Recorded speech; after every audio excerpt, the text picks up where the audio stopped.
Glória a Deus.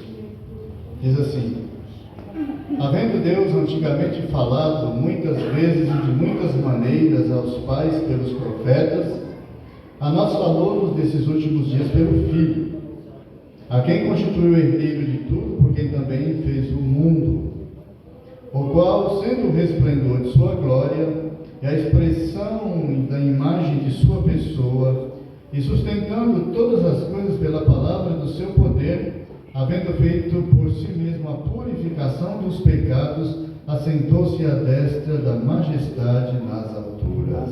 Amém. Podem sentar, irmãos. A carta aos Hebreus ela é muito especial. Uma carta que eu creio que, depois das epístolas paulinas, é uma das mais profundas que nós temos. E não só pelo seu caráter epistolar, mas também por suas peculiaridades. Existem coisas na carta aos Hebreus que são muito específicas. A gente tem a eloquência do escritor, profundo conhecedor da língua grega. Eu comparo esse escritor a Homero pelo caráter do grego que ele utiliza nessa epístola. Os temas de conhecimento que ele traz da sua comunidade e também do judaísmo mostra uma peculiaridade significativa desse autor. E também um diferencial, sine qua non, em relação às cartas de Paulo. Claro que Paulo era muito eloquente, mas o caráter dessa epístola foge um pouco a maneira como o apóstolo Paulo também escrevia suas cartas. É por isso que, dentro do meio teológico mais tradicional, não se pode afirmar categoricamente que Paulo escreveu a carta por conta dessas peculiaridades. Mas Hebreus, além de tudo isso, é uma carta que é esclarecedora, mostra que o autor, ele não era uma pessoa distanciada do seu tempo. É muito interessante a gente notar que, quando ele escreve essa epístola, ele tem em mente dois contextos que são fundamentais. O primeiro, o contexto grego, de cultura. Aquela relação entre o mundo ideal e o mundo real da filosofia, que era do meio daquele tempo, aquela visão platônica entre o mundo real e o mundo ideal, o mundo material e o mundo espiritual. Aquela dualidade é muito presente nessa carta, principalmente quando a gente vê ele fazer aquela análise, o tabernáculo celestial e o terreno, amém? O céu, o contraponto da terra, o sacrifício mais perfeito, que o sacrifício que era feito aqui pelos sacerdotes dentro do judaísmo. Enfim, ele aborda essas realidades muito entre terra e céu, tabernáculo perfeito, sumo sacerdote, o perfeito, o celestial e o terreno. Então mostra muito essa dualidade que já era presente no mundo grego. Mas também tem o pano de fundo da cultura judaica, que é maravilhoso, onde aqui nós temos todo um conhecimento específico sobre o judaísmo, o sacerdócio, os sacrifícios, as ofertas, os homens de fé, não é isso mesmo? A cultura, era um homem antenado com a sua cultura e que conhecia muito a sua fé. Isso serve de lição para todos nós hoje. Conhecer melhor a nossa fé, o nosso querigma, o legado daquilo que nós conhecemos.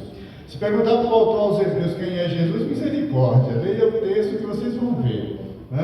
Tudo aquilo que ele responde. Se perguntarmos, por exemplo, um cristão hoje, desta comunidade, quem é Jesus, ele também vai responder com base no querigma da fé que tem, Então, espero que você tenha esse conhecimento de fato de quem é realmente o Cristo que você serve, Algumas pessoas que frequentam igrejas há anos, você pergunta qual foi a obra máxima de Jesus? Ele morreu na cruz. E aí? Tem mais alguma coisa? Parece que ficou nisso, Vamos conhecer melhor Jesus, amém? Vamos aprender mais, vamos conhecer mais. Esse escritor conhecia com muita profundidade sua fé, sua cultura, sua religiosidade. Por isso ele pôde escrever essa carta com tanta profundidade e com tanta eloquência. Que data que esse livro foi escrito? Por que eu estou fazendo isso numa introdução? Nós vamos pregar uma série de sermões aqui sobre Hebreus. Porque é importante. Qual foi a data mais ou menos que Hebreus foi escrito? Provavelmente a carta foi escrita entre o ano 65 e 85. Veja que antes de 65 a gente tinha muita perseguição em relação à igreja, muitos líderes morreram.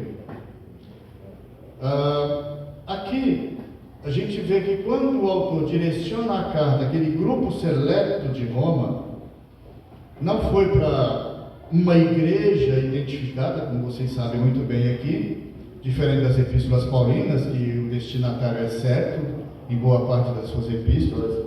Aqui não, aqui só diz aos hebreus. Aos hebreus pode ser hebreus de vários lugares. Os estudiosos, como Hanark, que é um teólogo alemão, ele diz que essa carta ela foi direcionada à igreja de Roma, mas não a toda a igreja de Roma. Ele diz que a carta foi dirigida a um grupo de estudiosos dentro da igreja de Roma, que eram pessoas que tinham um conhecimento da fé, pessoas que estudavam a palavra, que eram dedicados ao estudo, um grupo seleto, né? Enfim, eu só quero dizer que a carta foi dirigida e foi lida, e chegou até nós hoje. Isso é importante, né? Se foi dirigida a um grupo seleto ou não, mas tudo diz que sim, por conta das menções que o autor faz, que eles parecem que tinham conhecimento demais da fé e estão voltando para trás.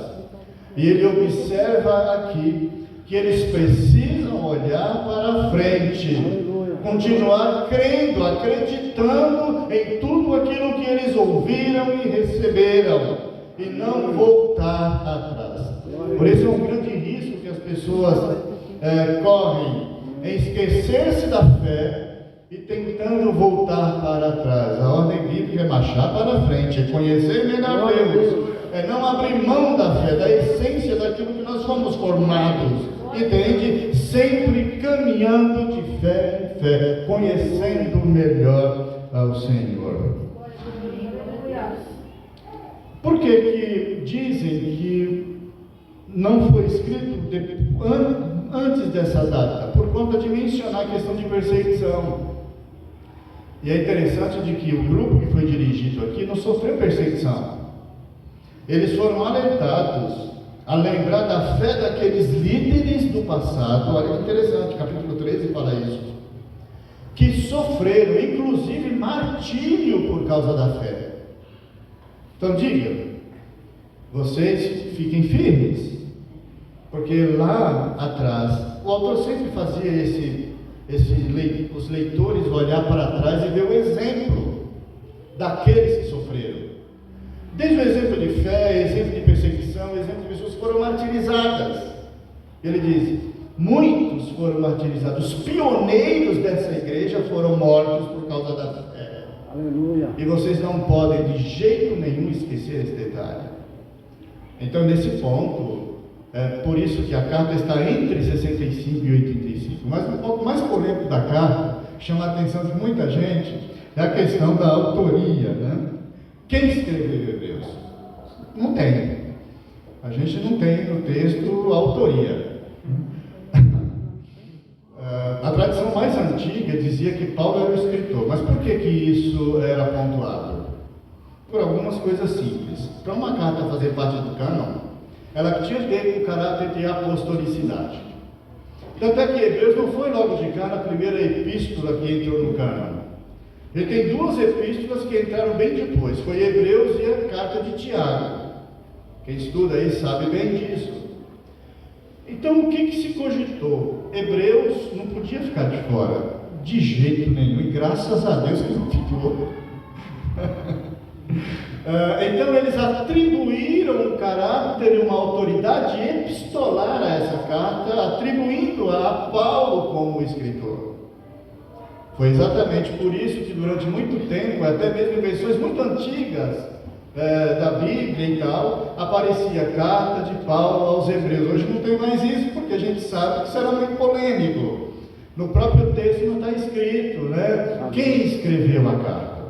Mas olha, os palpites foram muitos em relação à autoria. Tertuliano, um pai da igreja, né, ele atribuiu a autoria de Hebreus a Barnabé. Todo mundo sabe que Barnabé, natural de Chipre, era uma pessoa culta. Veja, o evangelho atingiu todas as categorias, hein, gente? Alcançou tanto letrados como iletrados, amém? Tanto ricos quanto pobres. O evangelho atingiu a todos pelo seu caráter. O evangelho não está preocupado com isso. Jesus não morreu preocupado com uma clientela. Amém. Ele não morreu preocupado com isso. Vou salvar rico ou pobre, ou letrado ou iletrado, não. Jesus morreu para salvar a humanidade perdida. E quanto a isso, não há lei. Por isso que no reino de Deus não existe diferença social, diferença de raça, superioridade de posição e de estado. A igreja faz isso. Muitas vezes na terra ela é organizada, ela discrimina, muitas vezes ela direciona o evangelho a quem tem dinheiro e menospreza aquele que é pobre, enfim. Mas a mensagem do evangelho não é isso, e igreja também não é nada disso. A igreja do Senhor é a única instituição nessa terra. Aleluia. Onde você não encontra diferenças sociais nem status quo de nada. A igreja ela é comprada e lavada e remida pelo sangue de Jesus, composta por pessoas que creram no Senhor, amém? E foram salvas pelo seu sangue. Isso é a igreja. Amém. Voltando aqui, né? Atribui a Barnabé, natural de Chipre, porque era um homem letrado, um homem culto, e que era um grande observador da teologia paulina e da história da igreja. Mas a Bíblia não diz, nem o texto de Hebreus fala que foi ele o autor. Não só pelo nome, porque ele era filho da consolação, porque Hebreus é uma carta que, além de advertir, também consola. Entende? Mas não, foi um palpite muito interessante. Depois vocês escolhem quem vocês vão aceitar como autor da carta. Lutero dizia que Apolo foi o escritor porque ele era um exímio orador.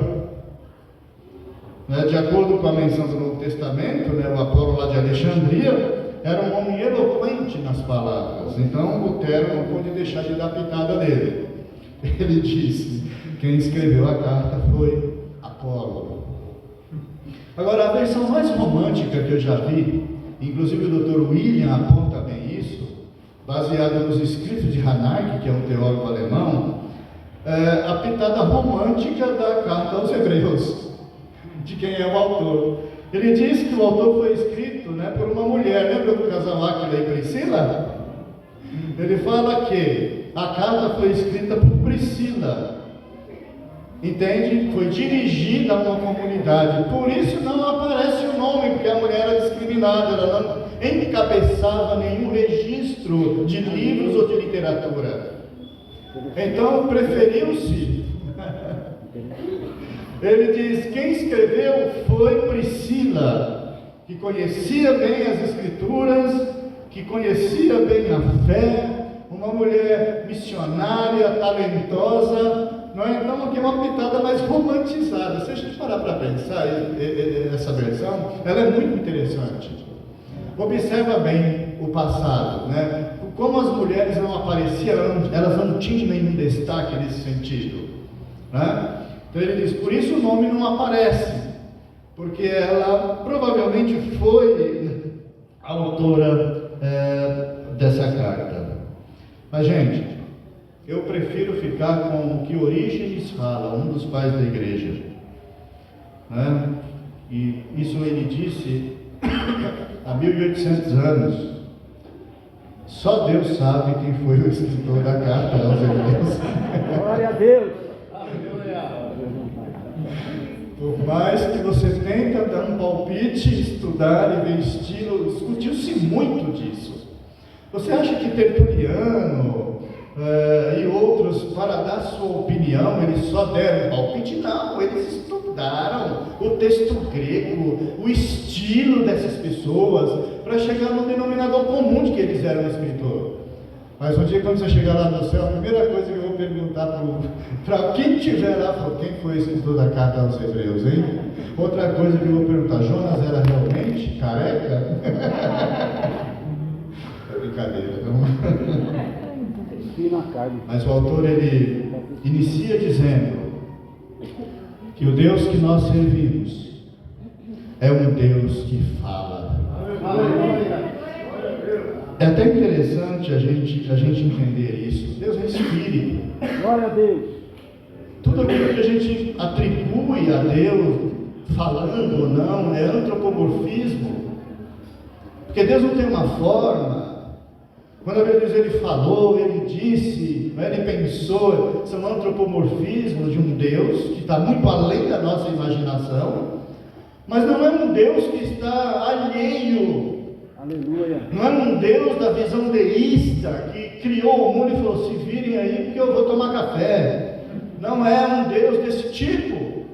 Aleluia. É um Deus que, embora seja diferente do homem, de tudo aquilo que existe, um Deus totalmente outro, como o Bart coloca, né? É um Deus que fala, um Deus que se comunica. Aleluia. Um Deus que mostra a sua face oculta na história. Um Deus que tem coisas a dizer à humanidade. Por isso o autor fala: Deus falou. Ele inicia o texto dizendo: Deus falou muitas vezes e de muitas maneiras. As duas palavras gregas que a gente tem aqui é polimeros e politrópos. A palavra poli, você sabe que é muitos, vários, né? Então diz que Deus falou muitas vezes e falou de muitas maneiras. Muitas vezes Deus falou na história. O autor estava lembrando aquele povo: olha, Deus falou no passado muitas vezes e também falou de muitas maneiras. Aleluia. Que vezes foram essas que Deus falou? E ele vai explicar aqui. Deus falou pelos profetas. Aleluia. Se o autor tivesse que alongar muito essa discussão, ele ia falar muitas outras coisas. Deus falou através das aparições teofânicas dele, todo mundo sabe disso. Deus falou através dos sinais que ele realizou, todo mundo sabe o que ele fez no passado. Além de juntar um povo, libertar o povo, passar o povo pelo mar vermelho, abrir as águas do mar. Isso é coisa que só Deus pode fazer, irmãos. Amém. Nem a física pode fazer um machado flutuar, mas Deus pode. Ninguém pode fazer isso, está muito além. A ação de Deus é muito além daquilo que nós imaginamos.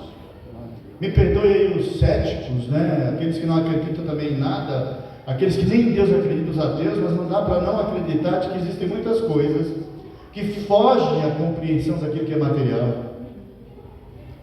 E milagres só Deus faz. E ele diz: no passado Deus falou. E falou de muitas maneiras, e falou muitas vezes. Então Deus falou, né, variadamente. Deus não é um Deus rotineiro na maneira de falar, porque o foco de Deus sempre era a história, era o propósito dele, a visão que ele tinha. Tudo que Deus fez foi baseado no seu desígnio, no seu eterno propósito. Os calvinistas vão gostar disso aí.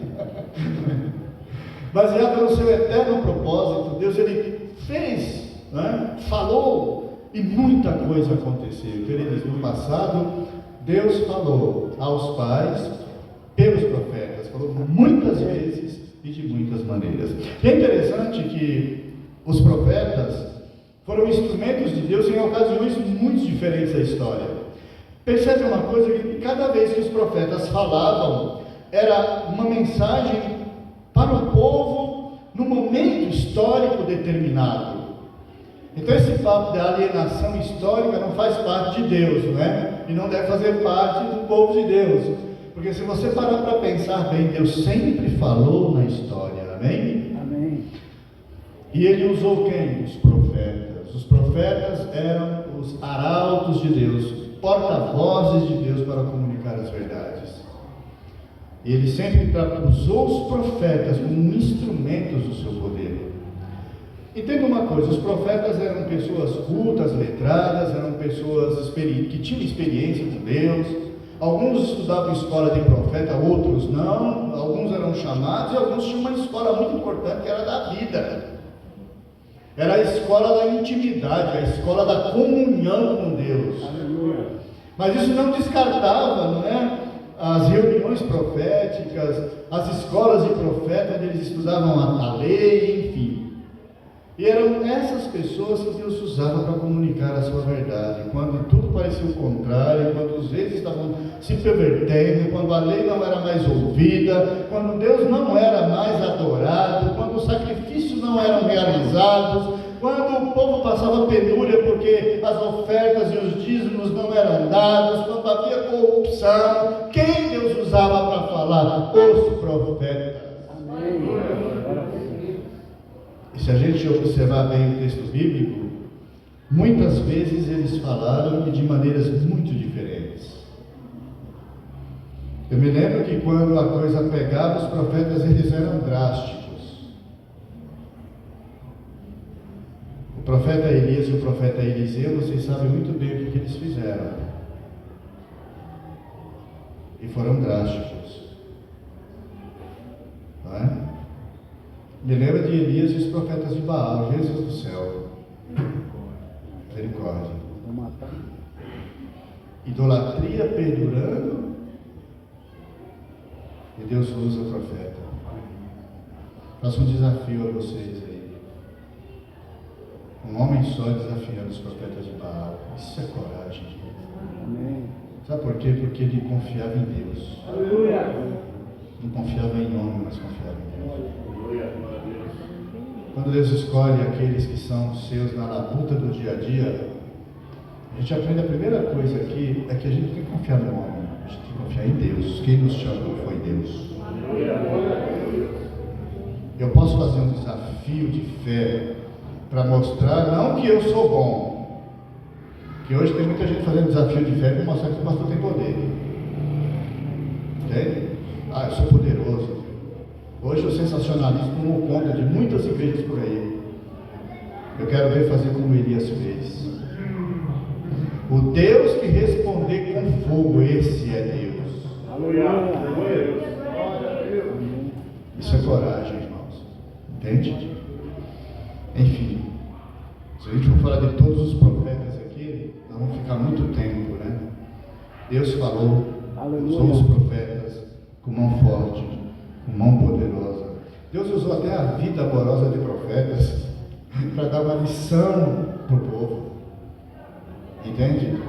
Deus usou um profeta que, se hoje ele estivesse na nossa sociedade, seria um profeta de esquerda. Falando sério, Amós. Amós denunciava toda a luxúria da elite, o governo corrupto, que oprimia o pobre, que tirava direitos dos trabalhadores. Ele olhava para as mulheres ricas de Jerusalém, a elite de Jerusalém, mulheres com suas vestes nobres, o povo passando fome, a casa de Deus abandonada. E ele disse: a vocês aí, vacas de Bazã. Como é que pode o profeta chamar? Isso é ele era vaqueiro, irmão, boiadeiro. A escola desse profeta era a vida com Deus, era a intimidade, era um instrumento de Deus. E ele falava dos ricos que oprimiam os pobres. Deus falando, Deus usando profetas. Deus falou muitas vezes. Deus usou Jeremias para advertir a nação de Israel. Ele disse: vocês vão para o cativeiro e vão ficar lá 70 anos. Amém. Deus usou Ezequiel como porta-voz. Deus falou muito. E falou de maneiras bem diferentes. Mas o texto nos diz aqui que todas essas maneiras como Deus falou, elas tinham um caráter fragmentário, elas tinham um caráter temporário. Mas Deus falou nos últimos dias pelo Filho, amém? A quem constituiu herdeiro de tudo, pelo qual também Ele fez o universo. Amém. A maneira definitiva de Deus falar, centrada, única, unificada de Deus falar, foi através de Jesus Cristo. Amém? Glória a Deus. A quem constituiu Ele herdeiro de todas as coisas, pelo qual também fez o universo. Ele fala de Jesus aqui, que Jesus era a expressão da glória de Deus, e Jesus era também, o caráter de Deus. É muito interessante quando ele diz aqui nesse texto, algo muito profundo. Ele fala assim, ele constituiu herdeiros pelo que ele também fez o mundo, ao qual sendo ele o resplendor da glória e a expressa imagem de sua pessoa. Ele está falando de Jesus. Jesus, ele é o resplendor da glória de Deus. A palavra no grego aqui não diz que Jesus era apenas um reflexo da glória de Deus. Não. Diz aqui que Jesus, ele era exatamente o resplendor da própria glória de Deus. E a outra palavra que ele diz aqui é a imagem. A gente tem duas palavras importantes no grego para designar a imagem, que é a eikon, não é? Que era aquela caricatura da imagem na moeda. Não sei se vocês já ouviram falar. Antigamente as moedas de César tinham uma imagem. Hoje a gente tem uma imagem nas moedas também. Aquilo é uma caricatura, aquilo é uma imagem, não é? A ideia é caráter, porque está representando uma pessoa, representando alguém. Aí a pergunta é, Jesus ele é apenas um caráter de Deus? Como uma imagem que foi cunhada numa moeda? O autor aqui ele vai muito mais longe.